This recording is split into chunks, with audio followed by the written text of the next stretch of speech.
Oi, pessoal, estamos iniciando agora o nosso podcast Yeshua, nosso primeiro episódio, e estamos com o pastor Paulinho, nosso primeiro convidado, e eu gostaria que ele se apresentasse agora. O pessoal, tudo jóia? Legal. Estou muito feliz de poder participar aqui do primeiro podcast de vocês.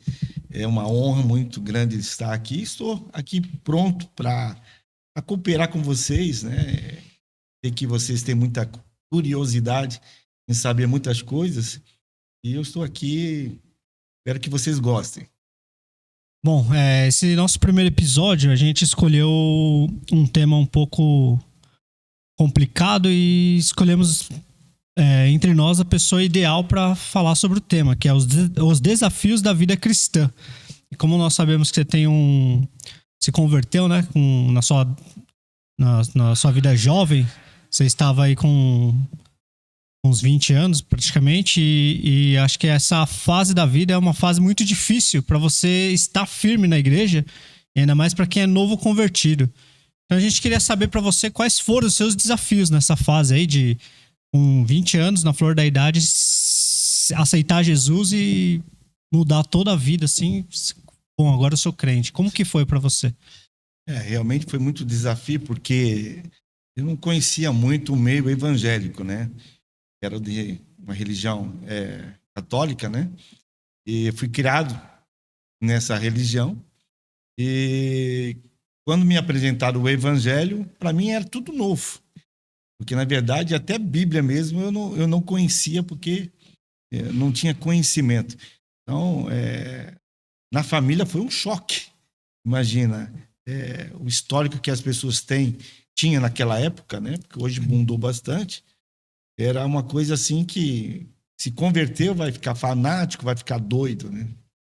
Foi numa época um pouco difícil, turbulenta para você, né? No caso, como foi a sua conversão? Como você se converteu? Aonde foi? Você estava em alguma igreja? Estava na rua? Como foi a sua conversão, afinal? A história é muito grande, mas eu vou tentar resumir bastante, né? Teve um acontecimento na minha família, um acidente muito grande que chocou bastante a minha família. Meu irmão, um dos meus irmãos, ele acabou tomando 2 tiros, né? Por conta de uma situação no passado dele.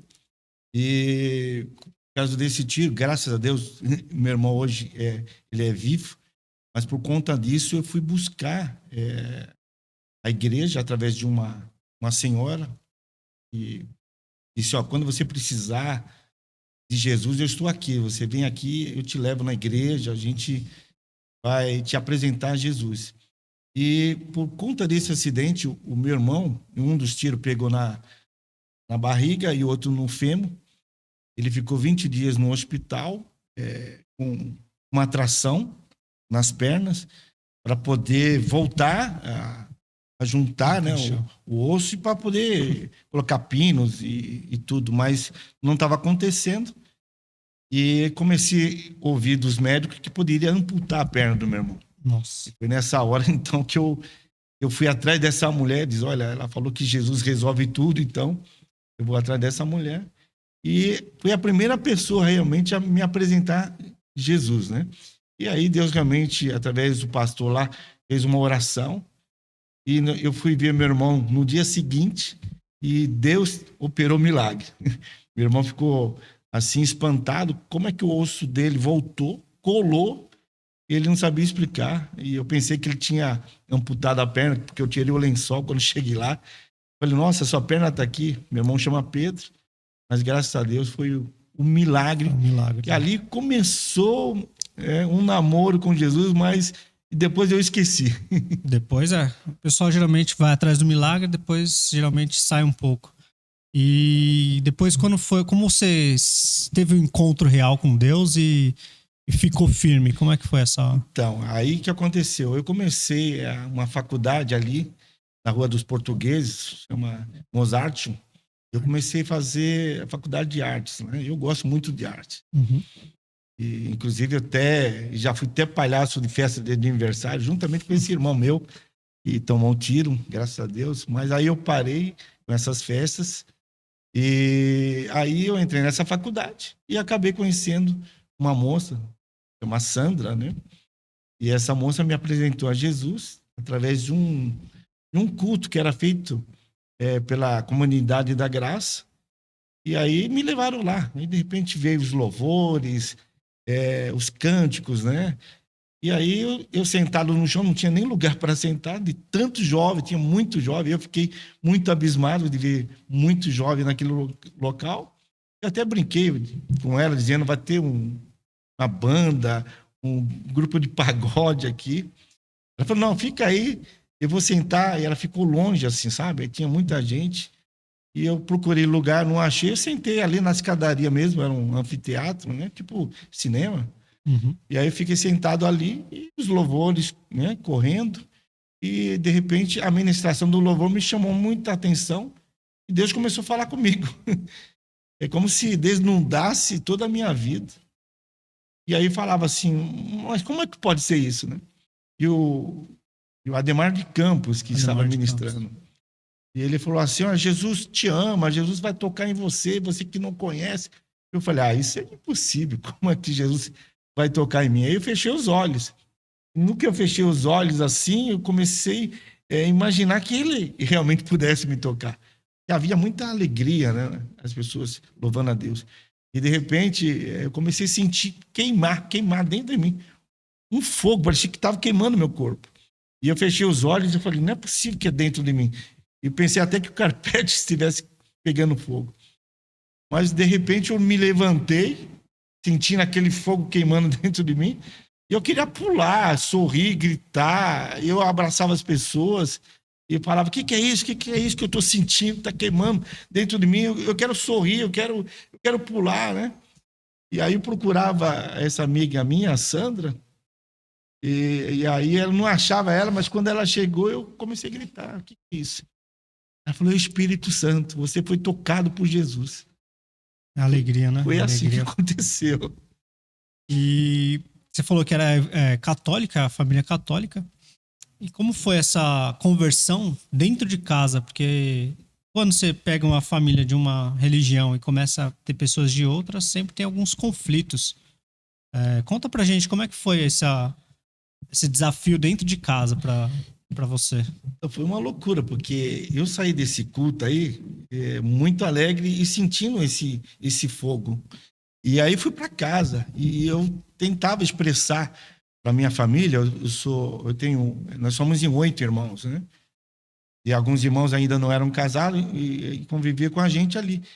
E tentando explicar, mas a alegria do Espírito Santo é tão grande, e ela é inexplicável. E eu estava começando aqueles momentos, não sabia explicar. Não sabia o que era. Então, Né? realmente, a impressão deles é que eu vou ficar doido, ele vai ficar fanático, tal, né? Mas eu tinha pedido para a Sandra, essa amiga minha, ela me dá uma Bíblia. Então eu comecei, me tranquei num quarto e eu comecei a ler essa Bíblia. Só que quando eu comecei a ler, eu comecei a entender. Eu não queria parar mais. Então, quando a minha família viu eu trancado num quarto e que não saía nem para almoçar, ele ficou louco. Louco de vez. Então, foi um choque muito grande mesmo no começo. O engraçado é que você pegou a Bíblia, leu e entendeu. E hoje muita gente lê a Bíblia e simplesmente não entende nada ali, porque, querendo ou não, a palavra de Deus ela é clara, mas se você não tá dentro do Espírito, no Espírito Santo, você não entende a Bíblia. É uma coisa impressionante, porque eu, como católico, na época, eu até estudei em colégio de freira, né? O Padre Mói, lá no bairro do Limão. Então, as freiras de lá, elas reparavam em mim e falavam assim: é bem diferente, o jeito que você fala, assim, eu acho que você vai ser padre. Eu falei: não, padre eu não quero ser, não. Eu quero casar, eu quero ter família, né? Mas isso foi impressionante mesmo. Eu tenho até hoje essa Bíblia que a Sandra me deu. Ela é toda riscada, porque onde Deus para mim falava comigo, eu riscava, assim, anotava. Então eu tenho uma Bíblia toda riscadinha, onde Deus me revelava a verdade dele e eu entendia. Eu não sei, então eu entendo que é um chamado, né?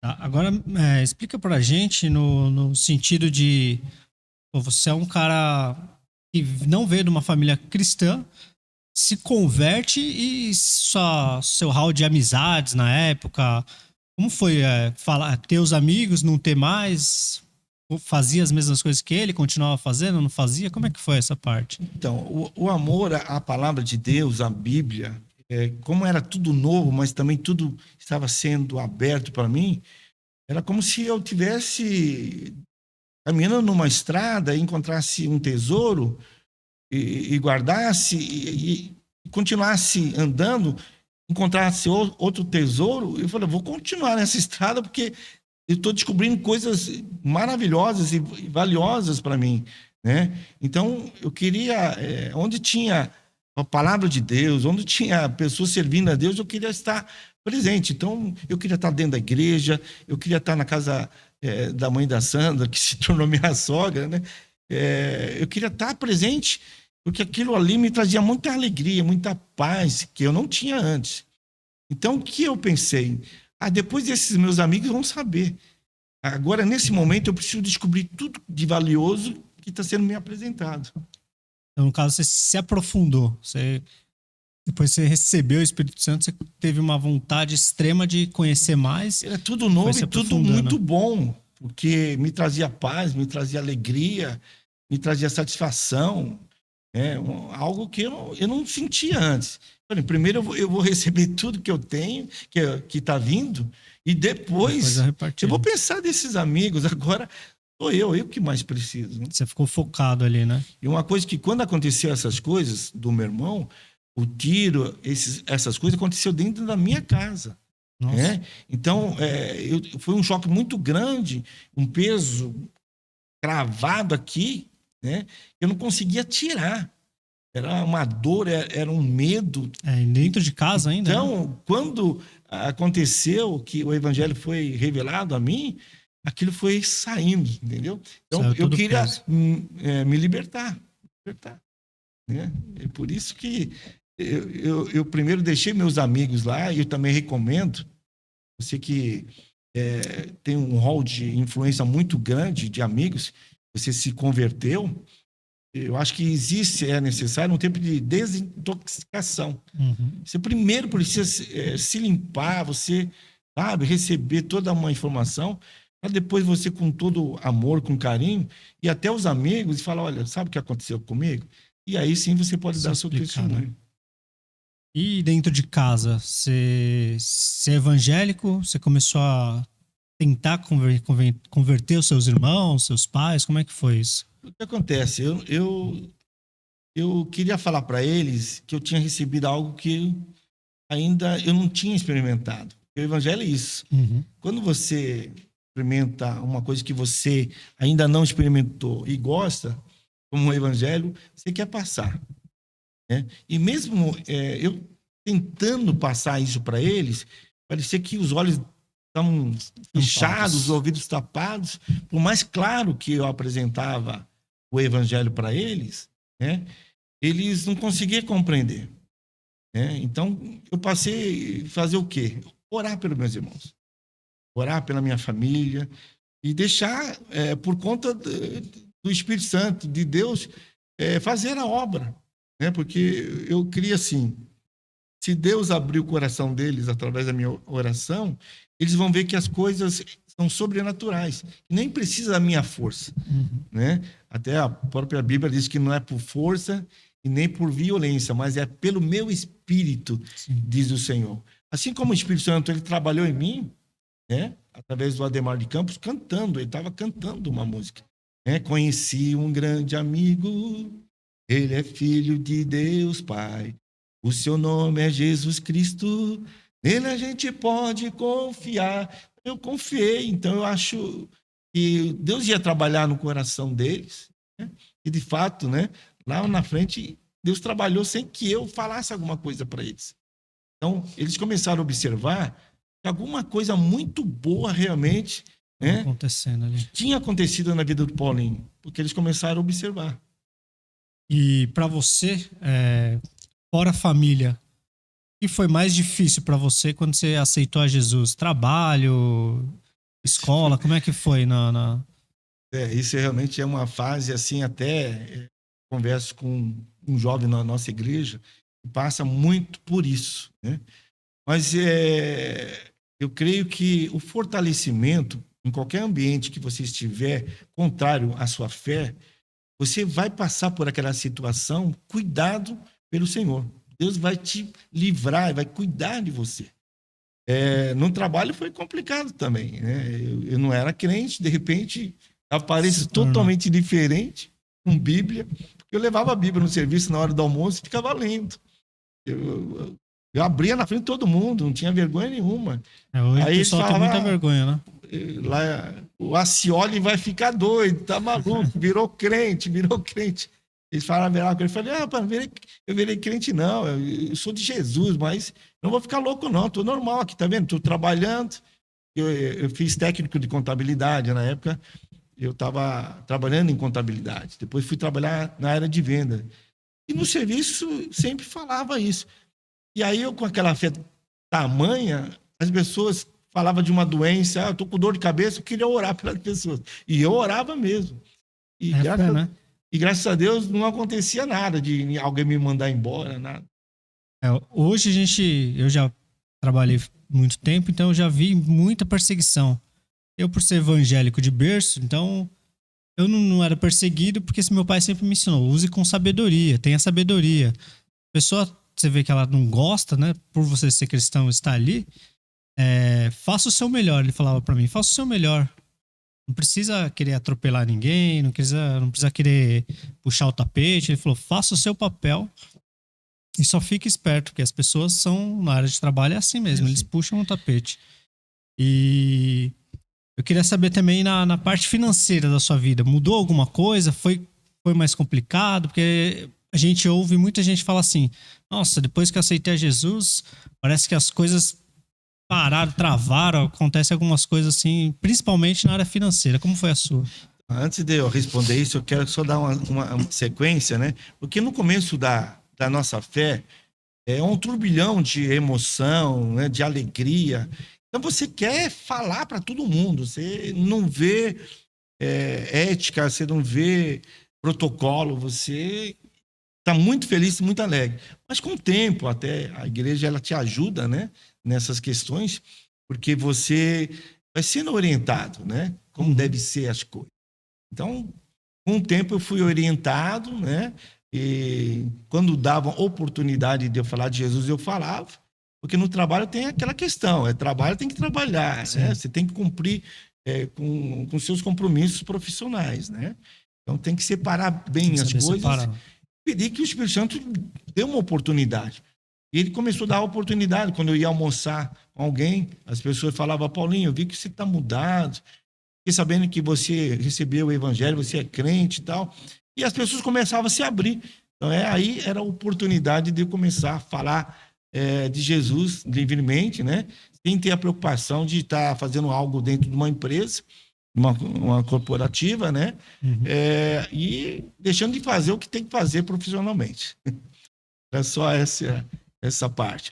Agora, na questão financeira, eu tive uma situação assim, eu me converti, eu estava trabalhando numa empresa, já estava beirando os 10 anos, né?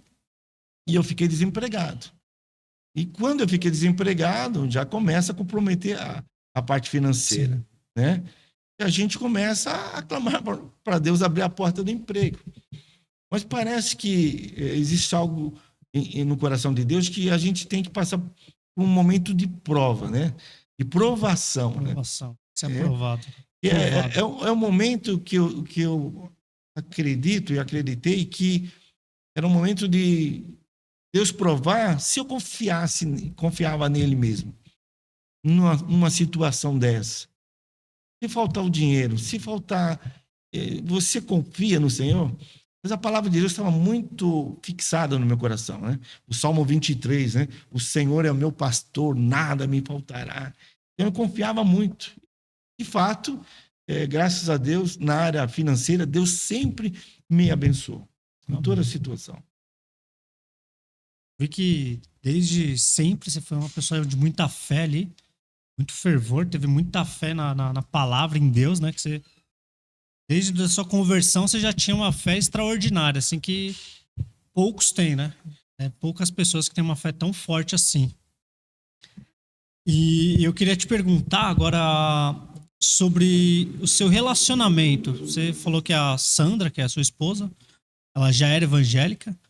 Eu acho que isso ajudou um pouco para você não estar mais firme ainda, né, na casa de Deus.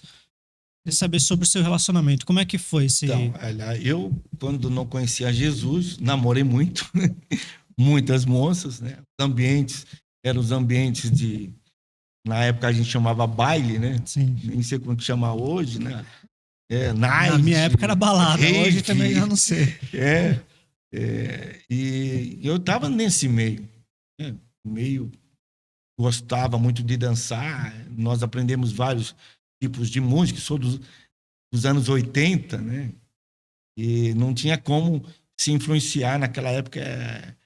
Estava chegando esse tipo de música americana. E eu namorei muito. Mas eu queria casar. Você tinha o sonho de casar. Eu queria ter família, eu queria ter uma vida como a dos meus pais, né? Casar, ter filho, ter uma casa. Tá. E eu tive várias decepções. As namoradas não queriam casar, né? Nossa. E aí, na última que eu namorei, eu falei, agora eu não quero namorar mais ninguém. Eu não quero namorar mais. E foi quando eu entrei na faculdade, e aí passou essa moça. Eu falei que me levou até essa comunidade. E olha que eu olhei para ela e eu toquei num amigo meu de pagode, porque eu estava sambando em cima de uma mesa da faculdade lá, Mozart, ali na Rua dos Portugueses, e ela passou. Quando ela passou, foi como um fecho de luz, assim, e parou nela. Eu toquei nesse amigo meu, chama Serginho. Ele parou de tocar pandeiro. Eu falei, olha, aquela moça ali, ela vai ser minha esposa. Rapaz, você perdido, como é que você fala que a moça vai ser sua esposa? Eu falei, Serginho, eu nem sei por que eu falei isso. E a Sandra, ela não tinha ido na semana passada, retrasada, por causa daquele negócio que eles fazem lá, como chama? Trote, lembrei. Trote. E aí ela foi depois, eu não tinha visto, ela estava na minha sala. E aí eu desenvolvi uma conversa com ela, e eu olhei para ela e fiquei maravilhado. Moça bonita, linda, né? Eu já tinha falado aquilo lá, e eu fiquei realmente apaixonado por ela. Nem sabia que era crente, né? Um amigo meu que tinha dito, mas ela é crente. E aí eu fiquei meio assim, mas através da Sandra que as coisas começaram, né? Depois de um ano de faculdade ali, ela me levou para a igreja, na Comunidade da Graça, e depois eu fui para a Assembleia de Deus. Fui para a Assembleia de Deus, e aí aconteceu uma coisa muito fantástica, né? O James Swagger veio para o Brasil pregar no Morumbi, né? São Paulo, né? Morumbi. E aí, naquele dia, ele pregando, ele falou assim, tem alguém que gostaria que Deus ouvisse uma oração, mas tem que ser hoje, né? E a Sandra, ela namorava com outro rapaz, né? Mas por eu ter entrado naquele momento na vida dela, as coisas começaram a mudar também. O conceito dela sobre uma pessoa.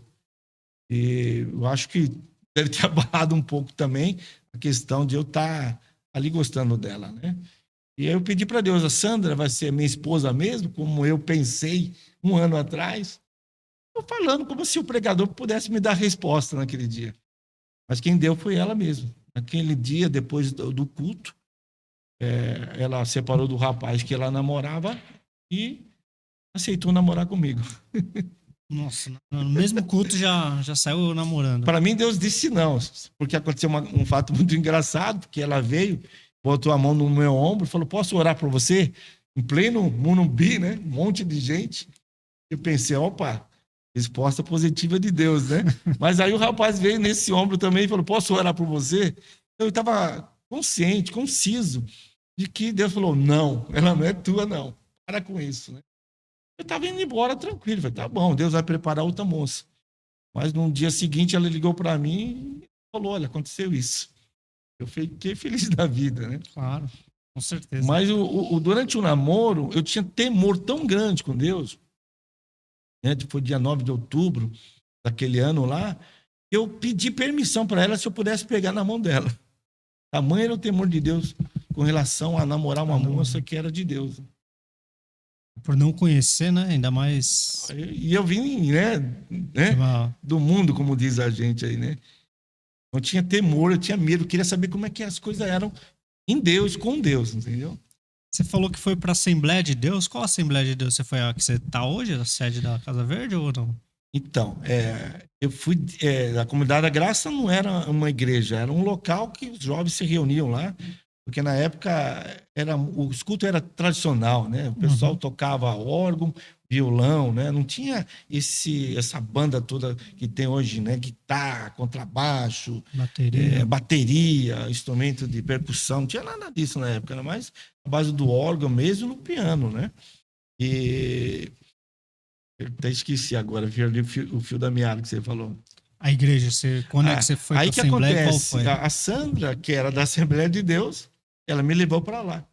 Ela que era da Assembleia? Ela já era da Assembleia de Deus. Mas você foi quando você já estava namorando ou... Não, eu não estava nem namorando. Quando você foi... Inclusive, ela ia com o namorado dela no culto, eu ficava do lado da situação, né? E por conta disso que eu cheguei até a falar para ela, olha, não quero mais ficar aqui nessa igreja e nem ficar com amizade com você, que você tem namorado. Eu fiquei apaixonado por você, mas isso é errado. Ah, você chegou a falar isso para ela? Eu cheguei a falar para isso. Nossa, isso que mexeu com ela. Eu falei assim, ó, independentemente de estar com você ou não, eu não largo de Jesus, eu quero Jesus na minha vida. Nossa, é uma fé. E isso mexeu com ela, isso que ela fala. Com certeza, né? Então, ela me levou para a Assembleia de Deus e depois lá eu realmente me converti para ser batizado. Com 6 meses eu fui batizado. Eu fui batizado e com 6 meses de batizado eu fui batizado com o Espírito Santo. Foi rápido, então. O negócio foi rápido. E a Assembleia de Deus você tá hoje, da Casa Verde ou não? Era outra? 38 anos. É da Casa Verde. Da Casa Verde. Eu nunca saí de lá, sempre estive lá. Bastante tempo. E aí Deus deu essa graça aí de ser evangelista, pastor, até dirigir congregações pela Casa Verde. Um desafio que eu acho muito grande, eu vi isso minha vida inteira, é pastor. Pastor, eu acho que é um desafio assim que eu não sei nem como falar. Eu só vivi por ser filho de um pastor. Eu queria que você falasse qual foi o maior desafio que você teve como pastor. Eu nunca pensei em ser pastor, né? Acho que todos os pastores vão falar isso. Eu nunca pensei em ser pastor. Na verdade, eu sempre fui a gente chamava mocidade, né? Os jovens da igreja. E eu sempre fui dado a falar de Jesus. Eu queria falar de Jesus e falava de Jesus nas praças, nos metrô. Onde eu ia, eu queria falar de Jesus. No hospital, eu queria saber onde tinha pessoas que precisavam ouvir falar de Jesus. Então, eu me metia a falar de Jesus. E quando o pastor, na época o pastor Delfino Brunelli, ele pedia para que alguém, se tivesse alguém tivesse um testemunho, eu era o primeiro, eu saía correndo. Todo mundo perdia de mim, porque eu era o primeiro a chegar no microfone. Eu falava 5 minutos, 1 minuto, o tempo que o pastor Delfino dava. Ele, às vezes, falava, tem 1 minuto. E esse 1 minuto foi aumentando. E eu comecei a falar mais, e mais, e mais. Comecei a fazer visita, aí eu falava um pouco. E aí o pastor Delfino começou a observar isso, né? E eu também frequentava a escola de obreiros. Eu frequentei a primeira escola de obreiro que o pastor Delfino fez. Já comecei nela, em 1987. Eu comecei, porque foi o tempo que eu me converti lá. E eu estava lá, de gravatinho, botava gravata, paletó, e eu não era nada. Simplesmente era um jovem com vontade de ser igual a eles. Porque achava bonito aquilo lá e queria aprender. E nessa de ficar testemunhando, visitando, pregando nas praças, os jovens iam para a praça, o pastor Delfino acha, né? Eles começam a observar e começam a dar mais tempo e nos mandar para outras igrejas. E nisso eu virei pastor. Foi bem... E tantas coisas que aconteceram. Hoje em dia não é tão simples assim, né? Para virar pastor, mas é a graça. Fiz um ano de ETAD também, né? E estudo muito, né? A Bíblia, leio bastante livros. Né? Na época eu li muitos livros.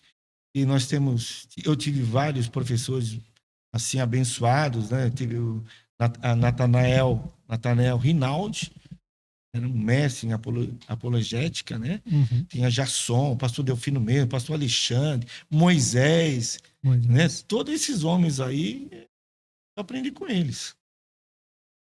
E sendo pastor hoje, qual o maior desafio que você tem hoje na sua vida como pastor? Que você fala assim, meu, isso aqui é complicado de...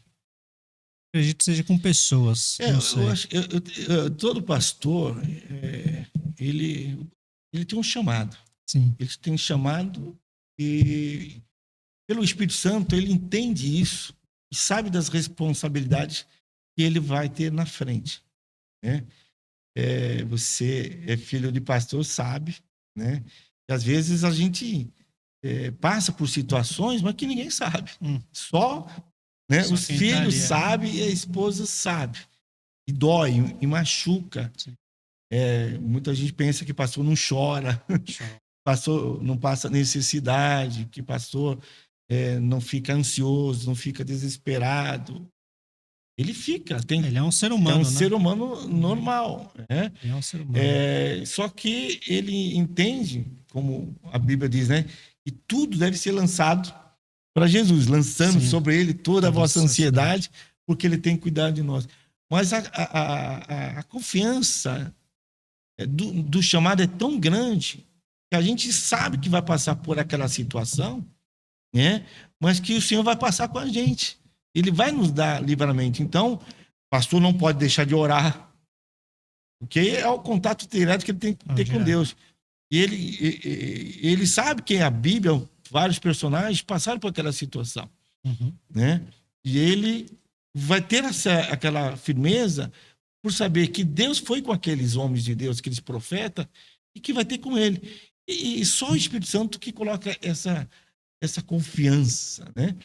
E a gente vai passa, e o Senhor sempre vai cuidar da gente. Hoje você tem quantos filhos, pastor? Hoje eu tenho 2 filhas, né?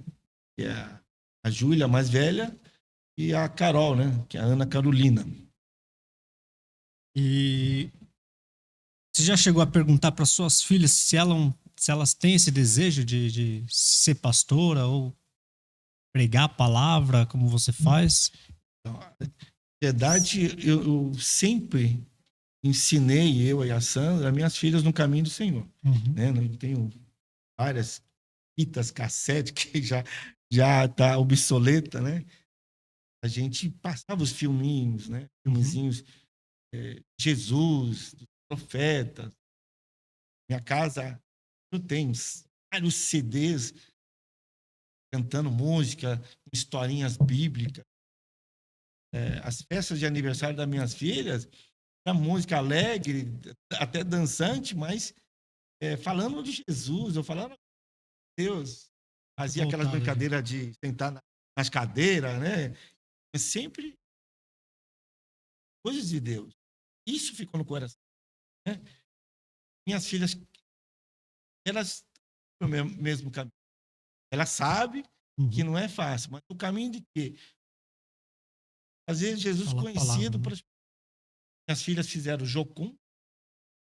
Isso. Fazer missão lá em Campo do Jordão. Ficar 15 dias lá, pregando para as pessoas através da música, da arte, da pregação. E ela sempre teve esse amor de fazer Jesus conhecido para as pessoas. Então, eu fico feliz.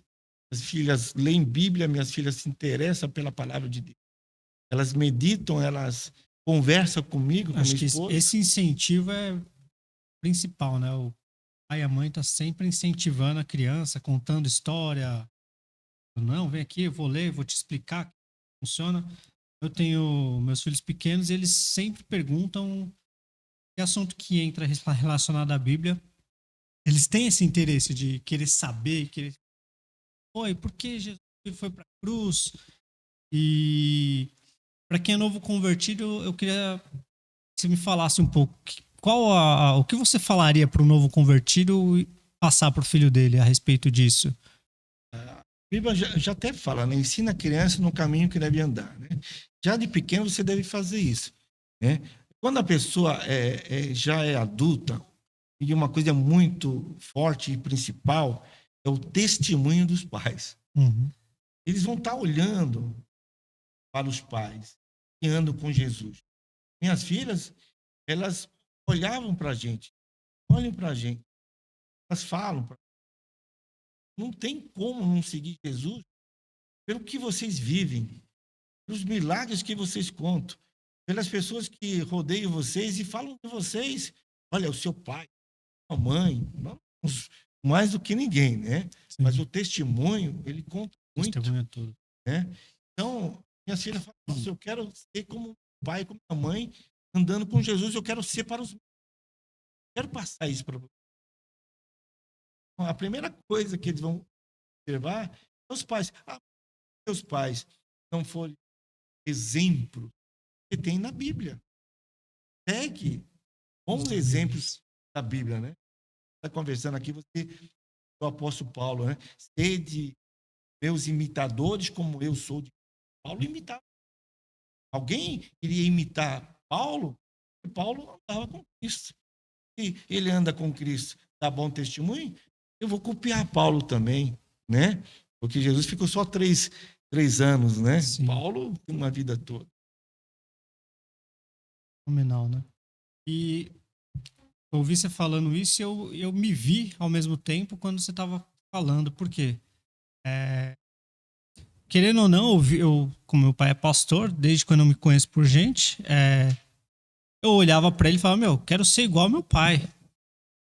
E como pai hoje, eu vejo meu filho olhando para mim e falando, eu quero ser igual ao meu pai. E eu não sou pastor, já senti muitas vezes um chamado. Já senti muitas vezes um chamado. E no final do ano passado, teve num dos cultos de Natal, uma moça estava pregando e uma autoridade assim que eu falei, meu, não pode uma pessoa ter tanta autoridade assim numa pregação. Eu olhei para ela e falei, meu, ela não deve ter mais que 30 anos, 35 anos, no máximo 35. E naquele dia eu lembro que eu falei assim, pai, se tu queres que eu faça a tua palavra, esteja lá pregando a tua palavra, eu quero ter a mesma autoridade dela. Era uma autoridade assim que você falava, meu... Você tocou um assunto que eu deixei de falar para você. Uma coisa que aconteceu comigo, para eu também tomar essa decisão, eu assisti um culto, o Walter Brunelli impressou uma fita, acho que era um culto lá na Armênia, se eu não me engano. Eu vi vários jovens orando por pessoas no chão, uma autoridade, uma reverência, inclusive nesse culto, uma pessoa que era cega, e nesse culto, essa pessoa foi curada. E o mover de Deus era tão grande, e o amor daqueles jovens agarrado as pessoas assim no chão, orando, intercedendo, lágrimas rolando, assim. Eu falei, eu quero ser assim, eu quero ser igual esse. Eu quero orar pelas pessoas, eu quero esse mover na minha vida, né? E aí, quando eu fui batizado com o Espírito Santo, quem pregou, chama Carlos Alberto, acho, coisa assim o nome dele. Ele é um pregador que tem até o braço de borracha. Ele era muito conhecido na época, ele é vivo ainda. E ele só de falar assim, cumprimentar os irmãos, era cumprimentar a igreja com a paz do Senhor, a voz dele parecia que estava cheia do Espírito Santo, tocava as pessoas. E a pregação dele muito fervorosa, cheia da unção do Espírito Santo. Eu falei, eu quero ser pelo menos um pouco desse homem aí. Por isso que eu acredito que eu recebi alguma coisa, porque eu tenho a fé, essa alegria no meu coração, sabe? Sentir que quando eu prego, eu quero pregar para que Jesus entre no coração daquela pessoa da forma que eu estou tendo, com essa mesma alegria, esse mesmo poder, sabe? Essa mesma energia. Sim, como eu já assisti muitas pregações suas, eu sei como que é a sua pregação, é impactante ali, que é Obrigado. Trazer Jesus para a vida mesmo da pessoa. Eu queria te perguntar também a respeito da sua vida pós-casamento, assim. Uma pessoa acabou de casar. Como é que foi esse desafio para dois cristãos, acabou de casar, tá entrando na vida de casado, né? Porque quando você sai de um namoro para um casamento, querendo ou não, uma virada de chave aí que você faz na vida. Vocês vão saber um pouco do Paulinho aqui. Estou abrindo bastante livro aqui. Na verdade, eu namorei, né, quase 5 anos. Namorei 4 anos e noivei, ficamos 5 anos. E naquela época eu acho que eu estava um pouco até assim, muito voltado ao evangelho, pregar. Eu estava esquecendo que eu tinha que casar, né? 5 anos. O pastor Delfino falou assim: ô rapaz, e aí, tudo bom? Legal? Vai casar. Tudo bom? E aí, não vai casar? Tal. Eu falei: vou, quero casar, quero formar família. Ele falou assim: então, quando é que você casa, né? Pera um pouco, pastor. Você tem alguma coisa, né? Eu falei: pastor, eu tenho um Fusquinha. Ele falou: já tem alguma coisa, né? Mas eu vou esperar um pouquinho mais. Você não tem mais nada? Eu falei: não tenho. Aí o pastor falou: pensa, jovem. Eu falei: tá, o que eu tenho é fé. Ele falou: então tá bom, você tem fé? Então marca a data do casamento. Eu tive que marcar, só para mostrar que realmente tinha fé. Mas é aquela coisa. Durante o meu namoro, a minha vida de namoro com a Sandra sempre foi temendo a Deus. O jovem fala: esse rapaz não pensa em outra coisa assim, não, Jesus. E durante o namoro não vem problema de tentação. Poxa, ele veio do mundo, né? Ele teve outros namorados, outros relacionamentos e tal. Mas eu vou te falar, rapaz, eu acho que o jovem que serve ao Senhor, ele tem que buscar viver uma vida de oração, de leitura da palavra de Deus. Eu falei sobre a minha mãe, eu temia fazer alguma coisa errada por causa da minha mãe. Eu ficava preocupado: nossa, eu vou fazer alguma coisa errada, chega uma mulher aqui, né, como diz alguns, embarrigada aqui, ó, falar: o seu filho me deixou grávida, a culpa é dele. Eu tinha um temor, falei: jamais vou fazer isso com minha mãe. A minha mãe me criou, né, com tanto carinho, agora eu faço isso com a minha mãe. Que decepção. É a mesma coisa assim com Deus, sabe? Eu não quero me decepcionar Deus. Então, durante o meu namoro com a Sandra, era isso, eu não queria decepcionar Deus. Nem minha mãe, nem Deus, nem a minha sogra, né? Uhum. Mas a tentação vem, a vontade vem, o desejo vem, nós somos carne, né? Sim. O Espírito Santo que está sobre nós e subjuga a carne, né? A Bíblia diz: andar em espírito e não cumprireis a concupiscência da carne. Então, para andar em espírito, você tem que andar em oração, tem que leitura orar da palavra. E a Bíblia diz vigiar, né? Vigiar e orar. Quer dizer, o local não está legal, está propício para a carne, sai daquele lugar. Fora. Vai para um lugar propício para Deus. Tem um caso de um rapaz que falou assim que estava namorando. Eles foram namorar no escurinho, atrás da igreja, né? E aí a moça falou para ele assim, ó, não sei o nome dele na época, ele disse: olha, aqui ninguém nos vê, né? Só Deus. Aí ele falou: só Deus mesmo, então vamos sair daqui. Né? Então, é interessante que durante o meu namoro até vinha esses pensamentos, assim, jovem, né? Tá cheio de energia e tal, e tá namorando, evitar beijos demorados, toques, né? Mas vinha hinos na minha cabeça. Hinos, louvores da igreja, sabe? Sim. Era a forma que Deus falava: ó, Paulo, vamos parar aí, vamos... e tal. Entendeu? Avançar, você pode avançar, né? Se você não ouvir a voz do Espírito que está falando: olha, sai desse lugar, não é legal, né? Mas eu dou graças a Deus, porque quanto mais você ora, você canta hinos e louvores, você lê a Bíblia, o Espírito Santo pode te avisar. Então, ele acusa, é como se... o buscar, né? Busque a Deus. Buscar primeiro, buscar o reino de Deus. Então, você busca e o próprio Espírito Santo, ele vai te ajudar. Falando. Ele ajuda nas nossas fraquezas. Então, é nessas fraquezas da carne que você estiver envolvido com a palavra de Deus, com oração. Isso vai te trazer um temor. Você, na hora, vai falar: opa, o Espírito Santo está me avisando para eu não ir adiante. Então... Eu já tive muitas... Passei por muitas vezes isso, né? Você tá fazendo uma coisa ali, aí você... Peraí, acho que isso aqui não é... Na hora, assim, o Espírito Santo fala assim: opa, isso aí não é assim, não. Sensor, não funciona assim, não. Melhor você parar com isso daí. No crente. Sim. Né? O Espírito Santo, ele avisa, né? Ele mostra. Ele Graças mostra, a Deus, te dá aquele toque para você sair fora. Né? Que você... O pior quando muita gente, quando se afasta do evangelho, ela não sente mais nada. Ela fala, não, eu não senti, mas está indo para motel, eu não senti, mas está indo para coisas que não agradam a Deus, eu não estou sentindo nada. É a pior coisa. Tá com a Bíblia, diz que é mente cauterizada, né? Você queima uma parte da sua pele, você fica tocando assim, você não sente nada. Tá? Então é horrível isso. O próprio salmista, o Davi, ele pecou, ele adulterou. E aí ele sentiu nos seus próprios ossos, né? Está afastado de Deus. E ele ficou tão preocupado, ele falou, Senhor, me limpa completamente e não tire de mim o teu Espírito Santo. Essa passagem é bem interessante, que ele fala assim, tira a coroa, tira tudo que você quiser, só não tire de mim não podia ter a tua presença. Santo. A presença de Deus é a sensibilidade de Deus no crente. E quando ele passa a não sentir isso, não ter essa sensibilidade, é um grande perigo. É um grande perigo.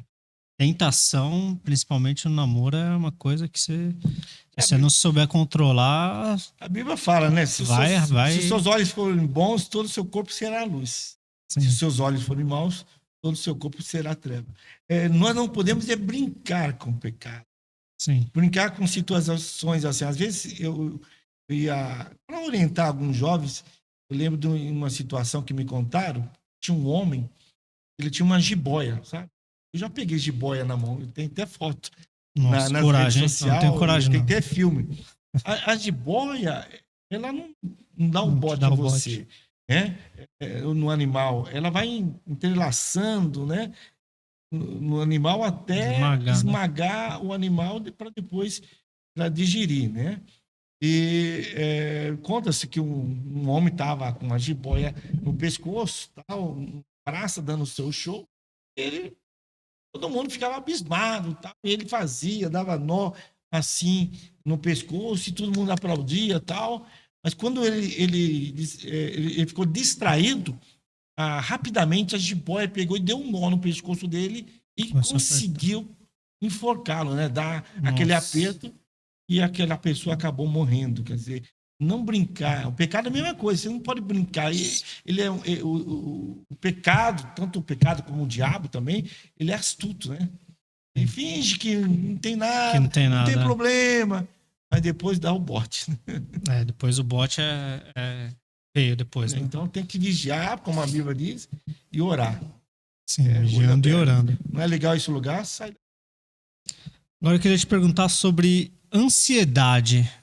Acho que hoje, nos dias de hoje, é o que mais pega a maior parte dos jovens. A ansiedade. Deus fala, lance sobre eles, sobre mim, toda a sua ansiedade. Dá uma palhinha aí, o que você pode explicar pra gente como que seria lançar sobre Jesus, sobre Deus, toda a nossa ansiedade? Como você explica isso melhor para o pessoal entender? A ansiedade é uma preocupação, muitas vezes, de um medo, de uma insegurança, de uma incerteza ou de uma pressa. Acho que é rápido, certo? Hoje, as coisas para ontem, né? Nessa geração, é tudo rápido, que né? E numa velocidade tremenda. Isso acaba criando uma ansiedade por querer ver logo, o resultado logo, acontecer logo, eu casar logo, as coisas acontecer e tal, porque tem desafios pela frente, ainda mais quando esse jovem sabe o quanto seus pais tiveram que batalhar, fazer, estudar para chegar onde eles chegaram. Tem jovem que chega para mim e fala assim, nossa, como? Você já está na sua segunda casa? Mas como assim? Casa é caro, apartamento é caro, como é que... Peraí, você disse que não tinha nada quando começou, como que as coisas aconteceram? Se eu ficar na ansiedade de como vou fazer, como vai acontecer, sendo que naquele momento eu não tenho as condições, a capacidade, as ferramentas na minha mão, realmente eu vou criar para mim uma situação até de doença. Tem muita gente que fica doente por causa da ansiedade. A ansiedade traz traumas, medos, a síndrome do pânico, a insegurança Está tudo nesse pacote da ansiedade. E por isso que o próprio Pedro era ansioso. Uhum. Pedro, é por isso que foi ele que falou, lançando sobre ele toda a vossa ansiedade, porque ele tem cuidado de vós. Pedro, ele aprendeu a confiar e esperar no tempo certo as coisas acontecerem. Quando você está em Cristo, quando você está na mão de Jesus, né? Um dos versículos da minha conversão foi o Salmo 37, versículo 4 e 5. Né? Deleita-te no Senhor e Ele concederá aquilo que deseja o teu coração. Entrega o teu caminho ao Senhor. Aí, ó, confia nele e Ele tudo fará. Então, deleitar é você entender que você precisa descansar em Deus, né? Ele sabe que todas essas coisas, como um desafio de maturidade, crescimento, vão ser necessárias acontecer na sua vida. Você vai, em Deus, aprender a confiar e entender que Ele vai dar condições de, e mesmo essa situação, você chegar onde o próprio Deus quer que você chegue. Com confiança, com paz, com alegria. A Bíblia diz assim, não fiqueis inquietos por coisa alguma. Antes as vossas petições sejam tudo conhecidas diante de Deus. Aí está um negócio. Tudo conhecidas diante de Deus. O que você tem que falar? Falar com Deus. Com Deus, estou preocupado com isso aí. Eu não sei como é que eu vou fazer. Você pode me orientar? Mandar alguém para me ajudar? Então, o próprio Deus, Ele vai tirar esse nível de ansiedade através da pregação da palavra, através de um aconselhamento, através da leitura, através de uma conversa com o pai, com a mãe, com os irmãos. Mais tranquilo. Por quê? O próprio Deus vai ajudar você. Eu queria te fazer uma outra pergunta a respeito de oração. Você falou aí conversar com Deus. Eu queria que você... Eu já entendo um pouco disso, mas eu queria que o pessoal entendesse também, explicado por você, a parte de oração. Como a pessoa tem que orar para Deus? Como a própria palavra de Deus fala que a gente não sabe pedir. Na sua visão, como as pessoas têm que orar, buscar Deus em oração? Como seria buscar a Deus em oração para você? O maior exemplo de oração é Jesus, né? Sim. Jesus, ele orava todo o tempo. E sempre que Jesus orava, se você perceber, ele tinha passado por um confronto, alguém confrontando, ou por uma situação embaraçosa. Ele fazia ali o que tinha que fazer, mas logo ele estava orando. Né? Precisava orar, oração é abastecer de Deus, de poder, de graça, continuar perseverando, né? Continuando o trabalho de Deus. Né? Então, eu, vendo que Jesus orava, ele é meu mestre, ele é meu Senhor. Né? E uma brincadeira que a gente fazia quando era adolescente, chamava assim, fazer tudo que o mestre mandar. Então, a gente... em fila quase indiana, saía correndo, o mestre ia na frente pegando coisas no chão. E todo mundo tinha que pegar a mesma, coisas parecidas que ele pegou. No final, pelo menos 5 coisas iguais tinha, fazer tudo. E quem não fazia, no final, recebia um castigo. Ninguém queria receber o castigo, né? Eu penso nisso. Se o meu mestre, meu Senhor, ele ora, a Bíblia diz que a gente tem que orar, né? Que não entreis em tentação, uma das coisas dessa, orar para que você tenha intimidade, tenha um relacionamento com Deus. Se você não ora, você não fala com Deus. Sim. Então, falar com Deus não é uma reza pré-pronta, já pronta para você, alguém rezou e você vai lá. O próprio Jesus, quando ele fala o Pai Nosso, ali é uma orientação. Pai nosso, que está no céu. Você saber que há um Deus no céu, um Pai que está no céu. Né? Santificado seja o seu nome. Quer dizer, que ele é santo. Isso é de reverência. E quando entra na presença de Deus, saiba que tem Deus está do seu lado. O próprio Jesus disse, né? Quando orar, diz, entra no teu quarto, fecha a porta e fala com o Senhor em secreto, ele vai te ouvir. Por que isso? Ele quer uma transparência. Ele não quer segredos guardados. Ele quer uma intimidade, né, com você. Orar é relacionamento com Deus, é intimidade. Ele te abre essa liberdade, essa oportunidade, não para você ficar escondendo. Não adianta esconder nada de Deus. O próprio salmista diz, não tem como esconder dele. Então você tem que falar, Senhor, eu pequei hoje. Hoje errei, eu menti. Hoje eu fui fraco nisso. Então eu estou aqui pedindo perdão, pedindo que o Senhor me ajude, me fortaleça, me oriente. Use alguém para falar comigo e tal. E nessa oração, tem que ter um coração quebrantado e sincero. Como a Bíblia diz, um coração quebrantado e contrito, Deus não vai desprezar. Quando você rasgar o teu coração diante de Deus verdadeiramente, Deus vai te ajudar nessa hora. Então, oração é tudo. Eu oro desde que me converti. Lá na igreja tinha lá o irmão Macedo, que é o avô da Liliane. O pastor Alexandre conhece tudo, né, da família. Eu oro desde aquela época. E continuo orando. Eu preciso orar porque eu sei de onde eu vim. Eu sei que o inimigo vai usar de todas as formas para fazer eu voltar para trás. Mas para trás eu não volto, não. Quem põe a mão no arado, vai para frente. Então, oração é necessário. É uma das armas lá em Efésios 6:10. Orar em todo tempo, no Espírito, quer dizer, com toda a vigilância e graça do Senhor. É isso que eu ia te perguntar sobre oração também. A oração não precisa necessariamente estar de joelho. Você tem que orar ali a qualquer local que você está no trânsito, você está no ônibus, você está no metrô. Você simplesmente fala com Deus. Imagina, você está se afogando, não tem nem onde você se ajoelhar, né? Você está no avião, entendeu? Correndo um perigo de repente. Então, orar é de tudo que é forma. E às vezes eu oro caído no chão, porque às vezes eu falo, Senhor, me rendo. Se render para Jesus, para mim, é se jogar no chão.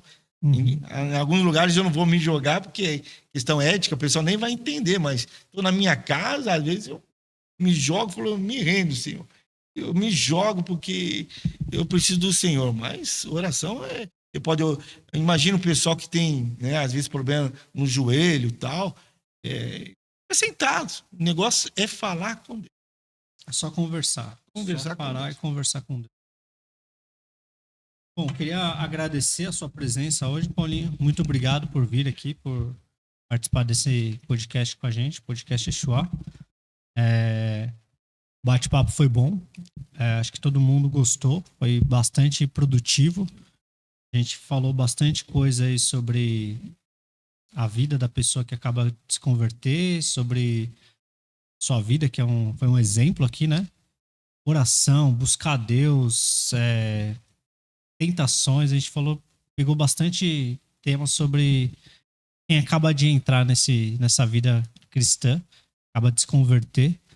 Eu queria te agradecer, se quiser dar uma saudação final. Eu que agradeço aí essa oportunidade. Tem muitos detalhes, né? Que faltou, a gente não consegue, é o primeiro também. Sim. A gente fica nessa preocupação por causa do tempo. Mas eu estou muito feliz dessa iniciativa de vocês. Tenho certeza que muitas pessoas precisavam ouvir isso. Tem gente também que nem me conhece, nem conhece o que eu já passei em prol do Evangelho. Mas eu vou te falar uma coisa para você. Como a Bíblia diz, o próprio Bíblia diz que nós somos mais do que vencedores. Eu gosto muito desse texto que diz, se Deus é por nós, quem será contra nós? A angústia, a tristeza, a tribulação, nada nos separará do amor de Cristo. Quando você tem Jesus na tua vida, de fato, as coisas vão andar e ser orientadas de acordo com a vontade de Deus. A Bíblia diz que é boa, agradável e perfeita. E você vai experimentar isso. Bem. Agradeço, então, a todos aí que estão assistindo. Muito obrigado. E até o próximo podcast Yeshua.